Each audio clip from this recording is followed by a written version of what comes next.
Senyales na isa kang introvert. Una, ayaw mo sa gulo at maingay na paligid. Pangalawa, hindi ka madalas lumalabas ng bahay. Saka ka lang lalabas kung may importante kang gagawin o pupuntahan.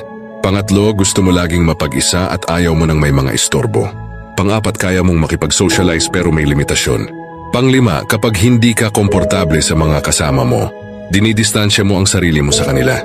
Pang-anim, minsan naman nagiging maingay ka kapag ka-vibes mo ang mga kasama mo. Pang-pito, hindi mo alam kung paano magsimula o mag-response ng conversation sa ibang tao, kaya madalas ngumingiti ka na lang o di kaya tatahimik ka na lang. Pang-walo, hindi ka rin expressive na tao, kaya madalas kang mamisinterpret ng tao. Pang-siyam, straightforward kang tao, pero madalas iniiwasan mong magbitaw ng masakit na mga salita kapag alam mong sensitive ang taong pagsasabihan mo. At pang-sampo, mas gusto mo pang tumambay lang sa loob ng bahay kaysa sa labas at makipagtsismisan sa mga kapitbahay mo.